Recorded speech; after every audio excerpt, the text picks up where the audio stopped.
નમસ્કાર દર્શક મિત્રો, સ્વાગત છે તમારું ગુજરાત માહિતી યુટ્યુબ ચેનલમાં। આજના તાજા અને મહત્વના આપ સૌનો ઉપયોગી એવા 20 મોટા સમાચાર વિશે વિડીયોમાં વાત કરીશું, તો છેલ્લે સુધી જોતા રહેજો। આજના સૌથી પહેલા સમાચાર વિશે વાત કરીએ તો સોના અને ચાંદીના ભાવમાં ધરખમ વધારો થયો છે। સોનાના ભાવે ઇતિહાસ રચ્યો।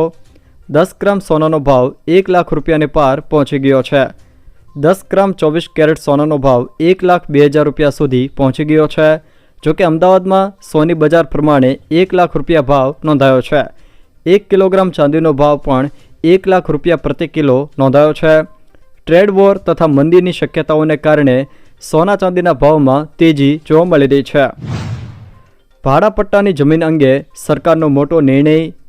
7 વર્ષથી વધુ સમય માટે ભાડાપટ્ટે આપેલી જમીન જંત્રીના 60%માં કાયમી થઈ જશે। રાજ્યના સિટી સર્વે એરિયામાં ભાડાપટ્ટાની જમીનો કાયમી હકથી ફાળવાશે। અમદાવાદ સહિતના તમામ સિટી સર્વે એરિયામાં સરકારી જમીનો સંદર્ભે મહેસૂલી ઠરાવ કરવામાં આવ્યો છે। કાયમી હકની પ્રક્રિયામાં સ્ટેમ્પ ડ્યુટી વસૂલાશે નહીં। SC, ST અને OBCને 20% રાહત આપવામાં આવશે। ભાડાપટ્ટો ચાલુ હશે કે પૂર્ણ થયો હશે તો પણ કાયદેસરના કબજેદારને કાયમી હક મળશે। આમ ભાડાપટ્ટાની જમીનના માલિકી હક અંગે ગુજરાત સરકાર દ્વારા મહત્વનો નિર્ણય લેવામાં આવ્યો છે।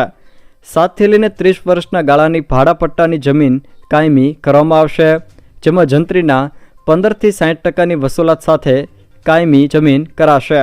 રાજ્યના મહેસૂલ વિભાગે તેને લઈને ઠરાવ પણ જાહેર કર્યો છે। ફરી ગરમીમાં શેકાવા તૈયાર રહેજો, હવામાન વિભાગની મહત્વની આગાહી। ગરમી અંગે હવામાન વિભાગે મોટી આગાહી કરી છે। તાપમાનમાં 2 થી 3 ડિગ્રીનો વધારો થવાની શક્યતા વ્યક્ત કરવામાં આવી છે। દરિયાઈ વિસ્તારોમાં ભેજવાળું હવામાન રહેશે। 22 થી 24 એપ્રિલ સુધી ગરમ અને ભેજવાળું હવામાન રહેવાની શક્યતા વ્યક્ત કરવામાં આવી છે। રાજ્યમાં સૌથી વધુ રાજકોટમાં 42 ડિગ્રી તાપમાન નોંધાયું, તો અમદાવાદનું તાપમાન 40.7 ડિગ્રી નોંધાયું છે। હવે 10 વર્ષથી વધુ વયના બાળકો બેંક ખાતું ઓપરેટ કરી શકશે। ભારતીય રિઝર્વ બેન્કે બેન્કોને એક મહત્વપૂર્ણ નિર્દેશ આપ્યો છે। રિઝર્વ બેન્ક ઓફ ઇન્ડિયાએ 10 વર્ષથી વધુ વયના બાળકોને બેંક ખાતું સ્વતંત્ર રીતે ઓપરેટ કરવા મંજૂરી આપી છે। તેઓ મુદતી થાપણ પણ મૂકી શકશે। બેન્કે સગીરો માટે બેંક એકાઉન્ટ ખોલવા અને ઓપરેટ કરવા નવી સૂચના જાહેર કરી છે। સગીર હવે તેમના કુદરતી કે કાનૂની ગાર્ડિયન મારફતે બચત કે ડિપોઝિટ ખોલાવી શકશે અને ઓપરેટ પણ કરાવી શકશે। રિઝર્વ બેન્કે કોમર્શિયલ અને સહકારી બેન્કોને આ અંગે પરિપત્ર પાઠવી દીધો છે। માતાને પણ ગાર્ડિયન તરીકે રાખી શકાશે। ગુજરાતના દરેક જિલ્લાઓમાં કોંગ્રેસને નવા પ્રમુખ મળશે। 33 જિલ્લાઓ અને 8 મહાનગરમાં નિરીક્ષકોની નિમણૂક કરાય છે। 4 સભ્યોની ટીમ એપ્રિલમાં દરેક જિલ્લાનો પ્રવાસ કરશે। મે મહિનામાં 41 જિલ્લા અને શહેરમાં નવા પ્રમુખની નિમણૂક કરાશે। ગ્રામ્યમાં પીવાના પાણીની સમસ્યાની ફરિયાદ માટે ટોલ ફ્રી નંબર જાહેર કરાયો। મુખ્યમંત્રી ભૂપેન્દ્ર પટેલના નેતૃત્વમાં રાજ્ય સરકારના પાણી પુરવઠા વિભાગ દ્વારા ગુજરાતના શહેરી વિસ્તારોની સાથે જ ગ્રામીણ વિસ્તારોના પણ તમામ ઘરોમાં પીવાનું શુદ્ધ પાણી મળે તે સુનિશ્ચિત કરવામાં આવ્યું છે। જોકે પાણી પુરવઠા વિભાગે ફક્ત ગ્રામ્ય સ્તરે પાણી પહોંચાડીને જ સંતોષ નથી માન્યો, પરંતુ ગ્રામ્યના નાગરિકોને પીવાના પાણીની સમસ્યાના નિવારણ માટે ટોલ ફ્રી નંબર 1916 સેવા ઉપલબ્ધ કરવામાં આવે છે। તમારા ગ્રામ્યમાં તમારે પીવાના પાણીને લઈને કોઈ પણ સમસ્યા હોય તો તમે આ 1916 નંબર પર કોલ કરીને ફરિયાદ કરી શકો છો। વિસાવદર પેટા ચૂંટણીમાં શંકરસિંહની એન્ટ્રી।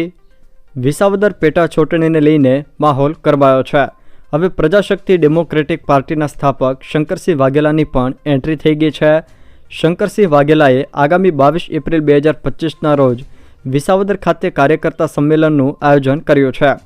વિસાવદરમાં આપ, ભાજપ, કોંગ્રેસ બાદ ચોથા પક્ષના રૂપે ડેમોક્રેટિક પાર્ટી મેદાનમાં ઉતરી છે। વાઘેલા આ સંમેલન દ્વારા જૂનાગઢ જિલ્લામાં પાર્ટીનું સંગઠન મજબૂત કરશે। સરકાર ટેકાના ભાવે ચણા અને રાયડાની ખરીદી શરૂ કરી છે। ગુજરાતમાં ચણા અને રાયડા પાકની ટેકાના ભાવે ખેડૂતો પાસેથી સરકાર દ્વારા ખરીદી શરૂ કરવામાં આવી છે। ખેડૂતોને તેમના પાકના પોષણક્ષમ ભાવ મળી રહે તે નિર્ધાર સાથે દર વર્ષે ભારત સરકારની PM આશા યોજના હેઠળ રાજ્ય સરકાર દ્વારા ખેડૂતો પાસેથી વિવિધ પાકોની ટેકાના ભાવે ખરીદી કરવામાં આવે છે। ખેડૂતો નિશ્ચિત થઈને વિવિધ પાકોનું વાવેતર કરી શકે તે માટે ભારત સરકાર દ્વારા વાવેતર પહેલાં જ ટેકાના ભાવ પણ જાહેર કરાયા છે.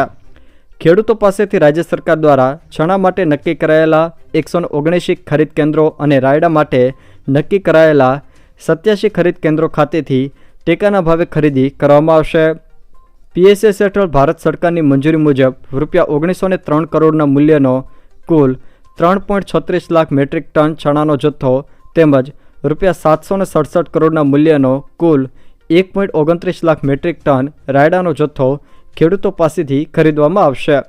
હવે રાયડો અને ચણા માટે ખેડૂતોને કેટલો ટેકાનો ભાવ ચૂકવવામાં આવશે એના વિશે વાત કરીએ તો ચણા માટે ₹5,650 પ્રતિ ક્વિન્ટલ એટલે કે મણે ₹1130 ચૂકવવામાં આવશે. રાયડા માટે ₹5,950 પ્રતિ ક્વિન્ટલ ચૂકવવામાં આવશે એટલે કે મણે ₹1190 ખેડૂતોને ચૂકવવામાં આવશે. બજારમાં ₹500ની નકલી નોટો ફરતી થઈ, ગૃહ મંત્રાલયે એલર્ટ જાહેર કર્યું. ગૃહ મંત્રાલયે બજારમાં ફરી રહેલા અસલી જેવા દેખાતી ₹500ના નકલી નોટોને લઈને એલર્ટ જાહેર કર્યું છે. ગૃહ મંત્રાલયે ચેતવણી આપી છે કે નકલી નોટોની ગુણવત્તા અને તેનો દેખાવ અસલી નોટોથી ખૂબ જ મળી આવે છે. ગૃહ મંત્રાલયના જણાવ્યા મુજબ નકલી નોટોમાં રિઝર્વ બેંક ઓફ ઇન્ડિયાના વાક્યમાં રિઝર્વમાં ભૂલથી ઈના બદલે એ લખાયેલું છે, જેનાથી આવી નોટોને ઓળખી શકાય છે.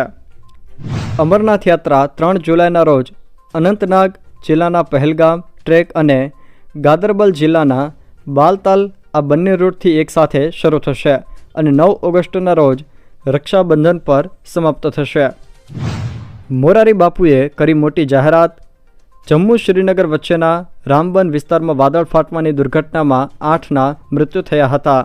હવે મોરારી બાપુએ મૃતકોના પરિવારજનો માટે 2 લાખની સહાય જાહેર કરી છે. દરેક મૃતકના પરિવારને ₹25,000 લેખે કુલ ₹2 લાખની સહાય આપવામાં આવશે. શ્રીનગરમાં હાલમાં મોરારી બાપુની રામકથા ચાલી રહી છે. કથાના મનોરથી અરુણ શ્રોફ છે. કથાના 3જા દિવસે મોરારી બાપુએ દુર્ઘટનામાં મૃત્યુ પામેલા લોકોને શ્રદ્ધાંજલિ અર્પણ કરી હતી. સુરેન્દ્રનગરમાં ખેડૂતોનો આક્રોશ. કોંગ્રેસની આગેવાનીમાં સુરેન્દ્રનગર જિલ્લામાં ખેડૂતોના પડતર પ્રશ્નોને લઈને એક રેલીનું આયોજન કરવામાં આવ્યું હતું. આ રેલીમાં જિલ્લાના ખેડૂતો સહિત કોંગ્રેસના આગેવાનો પણ જોડાયા હતા. ગત વર્ષે અતિવૃષ્ટિથી થયેલા પાક નુકસાન બદલ વળતર, જમીન સંપાદનમાં યોગ્ય માપણી અને નર્મદા કેનાલ લીકેજથી થતા નુકસાન જેવા મુદ્દાઓને લઈને ખેડૂતોએ કલેક્ટરને આવેદનપત્ર આપ્યું હતું. વેપારીઓ હવે માત્ર 7 દિવસમાં GST રજિસ્ટ્રેશન મેળવી શકશે. જોખમી બિઝનેસના કિસ્સામાં બિઝનેસ સંકુલના રૂબરૂ વેરિફિકેશનના 30 દિવસમાં જ રજિસ્ટ્રેશનની અરજી પ્રોસેસ કરાશે. Central board of indirect taxes and customs એ આ નવી ડેડલાઇન નિર્ધારિત કરી છે. કેટલાક ફિલ્ડ અધિકારીઓ કાલ્પનિક સવાલો કરીને બિનજરૂરી દસ્તાવેજો માંગવા હોવાનું અવલોકન કરીને CBICએ દસ્તાવેજોની એક યાદી બહાર પાડી છે. અધિકારીઓ હવે આ યાદીમાં સમાવેશ કરેલા ડોક્યુમેન્ટ્સ જ ઓનલાઈન માંગી શકશે. રાજ્યના શિક્ષણ વિભાગ દ્વારા મહત્વનો નિર્ણય.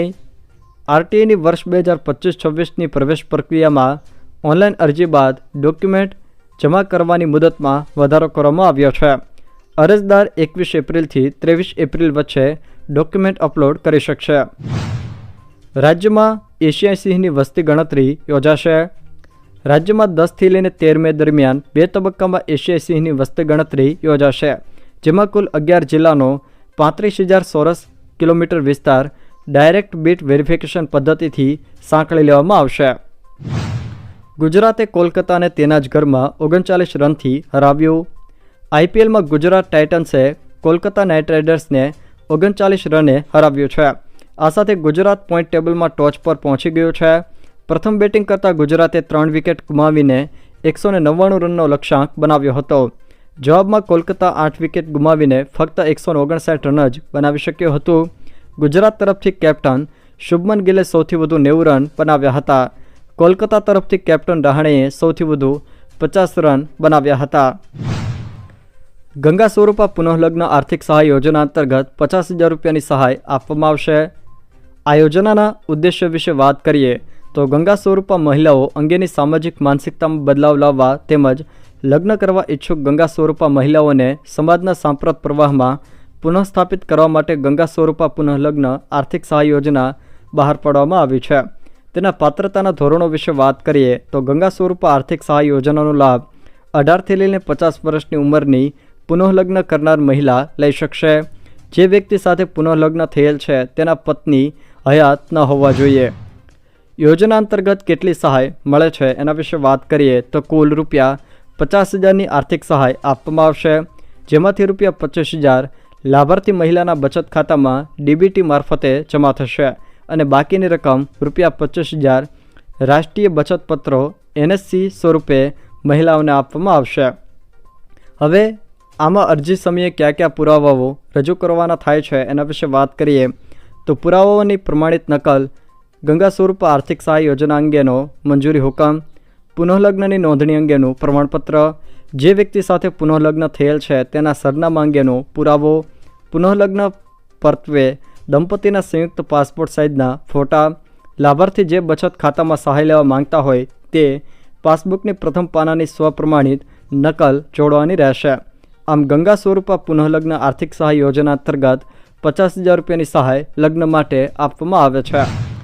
જો દર્શક મિત્રો આ વિડીયો તમને પસંદ આવ્યો હોય તો વિડીયોને લાઇક કરો, તમારા મિત્રો સાથે શેર કરો અને જો તમે અમારી ચેનલમાં નવા હોવ તો ચેનલને સબસ્ક્રાઈબ જરૂર કરજો, જેથી મારા આવનારા તમામ વિડીયોની માહિતી તમારા સુધી પહોંચી શકે।